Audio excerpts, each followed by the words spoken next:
2 xícaras e um assunto está de volta e o nosso último bloco falando sobre hipnose com Paulo Luciani. Paulo, nós já falamos no primeiro bloco sobre a questão do que é hipnose. No segundo bloco falamos um pouco sobre a diferença da hipnose, quais são os graus de hipnose que as pessoas costumam e podem passar. Neste último bloco, pessoas, por exemplo, que têm problemas no trabalho, de depressão, de opressão por parte do chefe, dos colegas de trabalho, a hipnose pode ajudar nesse caso? Sim. Ela é uma coisa que trabalha, por exemplo, eu já contei aqui na outra entrevista, né? O meu filho, por exemplo, ele sofria bullying. Então ele tinha uma reação àquele apelido. E às vezes a gente desenvolve isso também com pessoas. Às vezes o patrão é tão chato, pressiona tanto que quando o patrão aproxima, as pessoas começam a ficar perturbadas e começam a errar mais, justamente por causa daquela pressão. Então, isso a mente dela começa a disparar aquele gatilho, né? A presença do patrão dispara tal comportamento. A gente, então, trabalha com a mente dela de uma forma a mudar a sensação. Inclusive, ela pode, por exemplo, ridicularizar na mente dela, já é uma forma que ela vai conseguir fazer isso com bastante facilidade. Vamos supor, seu patrão é muito chato, na hora que você começa a imaginar ele com o nariz de palhaço, um cabelo vermelhão ali de palhaço, uma roupa de palhaço, e fixa isso se a pessoa gostar de palhaço. Se a pessoa tem fobia de palhaço, não faça isso. Né? Mas para quem acha um palhaço engraçado, imagina o patrão dessa forma. Ou associar aquilo que a pessoa acha engraçado, né? O tiririca, por exemplo. Sim, exatamente. Põe a voz da pessoa como uma voz mais fina ou mais grossa, uma voz de um velho ou a voz de um menino. Qualquer coisa que você faz aquela associação, fixa essa associação que você fez na sua mente por pelo menos ali uns 5 segundos, pronto, a presença daquela pessoa já não vai mais te trazer aquele desconforto tão grande que não trazia antes. Quem pode fazer hipnose, Paulo? Em termos de profissional? Em termos de pessoas que queiram fazer. Sim. Quem quiser fazer uma sessão, por exemplo. Você já falou que não tem contraindicação, mas e aí? Uma pessoa que é autossugestionável, uma pessoa que, por exemplo, não tem autocontrole, qualquer pessoa pode fazer hipnose? Sim, aí entra no campo, eu sei que, por exemplo, as mães hipnotizam os filhos a todo momento. Ah, é? É. Porque a mãe tem autoridade sobre o filho, né? Mais que o pai? Sim, a mãe mais que o pai.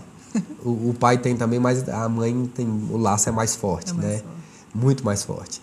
Então, por exemplo, se a mãe diz pro filho, tá ali ensinando a tarefa e fala com ele, você é burro, você não vai aprender e tal. Ele vai sendo hipnotizado e ele vai recebendo aquela sugestão dela, que hipnose é sugestão, nada mais do que isso. A gente não tem poder, nem magia, nada. Só sugestão. Ela está sugestionando ele ali e ele vai introspectar aquilo que ela falou e vai passar a agir daquela forma. É um risco. Quem, na verdade, pode fazer, no Brasil nós temos 4 conselhos que regulamentam a hipnose dentro das suas respectivas áreas, que é o Conselho Federal de Psicologia, Odontologia, Medicina e Fisioterapia. Todos esses conselhos regulamentam, cada um usa da sua área. Mas a hipnose, na verdade, ela tem caráter livre. Como a psicanálise, por exemplo. A psicanálise também é uma área livre. Uhum. Qualquer profissional que estude, faça cursos, ele pode aplicar. Então, acaba que o campo da ética acaba sendo pessoal. A ética é do profissional. O profissional acaba tendo que construir o seu nome e a ética passa a ser essa metodologia que ele passa a usar e as pessoas confiam ou não nele de acordo com os resultados. O que eu indico é que procure saber dessa pessoa, procure saber pessoas que se trataram com ela, como foram tratadas, como foram atendidas, qual o resultado que obtiveram com as sessões. Obviamente não é todo o caso que funciona, mas tem um grande número de casos que a pessoa consegue resolver. Então, tem muita variação nisso. A hipnose consegue tratar pessoas gagas, pessoas com problemas de alcoolismo, pessoas com problemas de depressão? Sim, perfeitamente. No caso da gagueira, primeiro. 95% dos casos de gagueira é decorrente de trauma. Trauma? Trauma, exatamente. Alguns casos já vêm de lesão cerebral, que são os outros 5%. Quando é lesão cerebral, não tem cura. Nem hipnose, nem nada. Para a pessoa saber, o mais fácil é o seguinte. A pessoa consegue falar fluentemente em determinado tom de voz? Se ela consegue, a hipnose vai tratá-la. Ela consegue cantar? Porque tem muita gente que vai conversar gagueja. Uhum. Quando ele vai falar, vai cantar, ele consegue falar fluentemente. Ou seja, canta bem, normal. Tanto é que tinha um radialista, por exemplo, que era gago. Mas quando ele falava na rádio, ele usava um tom de voz que ele não gaguejava. Então, para esses casos, se a pessoa é esse o caso, ela pode procurar um hipnólogo que ela vai conseguir um resultado muito bom para ela. Inclusive, lá no curso da Espanha, onde eu fiz, o Dr. Juan contou um caso lá que é bem interessante, de um professor de faculdade, tinha 37 anos, ele ficou gago quando tinha 5 anos, e até aquela idade ele gaguejava. Ele foi tratado em uma sessão. Uma sessão? Uma sessão. É porque o trauma é rápido. Aconteceu assim, desmantela assim. Nesse caso é a regressão que faz, ou não? A regressão é uma das formas. Uhum. Como eu disse, eu opto sempre por não fazer a regressão para que a pessoa não sofra. Esse caso específico, os pais dele levaram ele para uma festa na casa de uns amigos. Lá nessa festa ele adormeceu, colocaram ele dentro de um quarto. Alguém apagou a luz e fechou a porta com a criança de 5 anos lá dormindo. Ele acordou desesperado no meio da noite, sem saber onde estava, e não conseguia achar onde é que acendia a luz, onde é que achava a porta. E ele entrou em pânico. E assombrou, dali para frente ele ficou gago. Ou seja, isso aconteceu em 2 minutos. Uhum. Então, o Dr. Juan utilizou uma técnica de ressignificação, mudou aquelas emoções associadas àquele trauma na mente dele.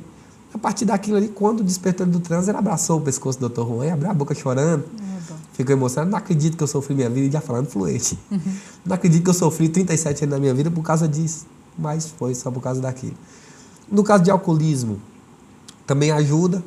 Obviamente, parte de um princípio onde a pessoa está querendo deixar e não está conseguindo abandonar o vício.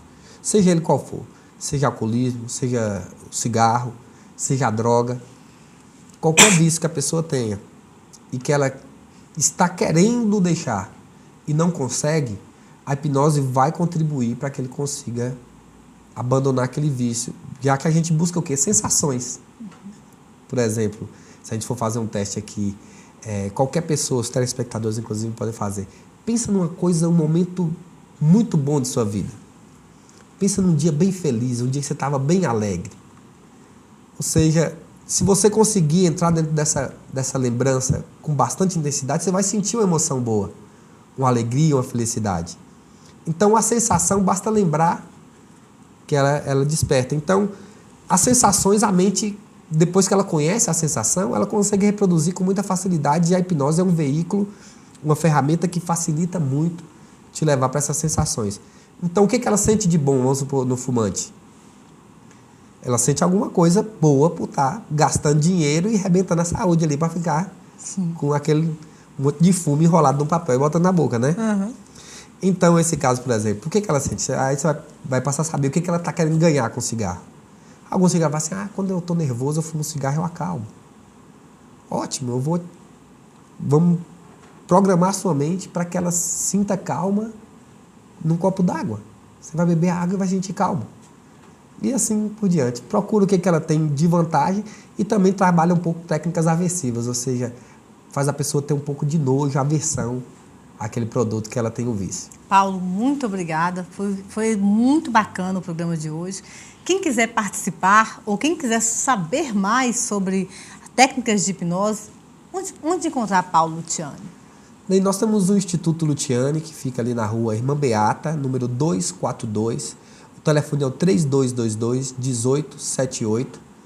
É só ligar, tá agendando. Quem tiver alguma pergunta, alguma curiosidade, como é uma área que tem muitos mitos também, adoro falar sobre hipnose, pode estar passando lá. Se eu não tiver em atendimento, eu tenho o prazer de estar tirando as dúvidas. Pode estar ligando também para perguntar, para passar a saber.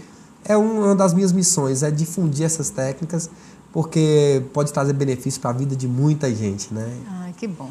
Paulo, muito obrigado mais uma vez. Foi de muita valia a sua contribuição no Duas Xícaras e um Assunto de hoje. E você está convidado a voltar de novo, ok? Com certeza.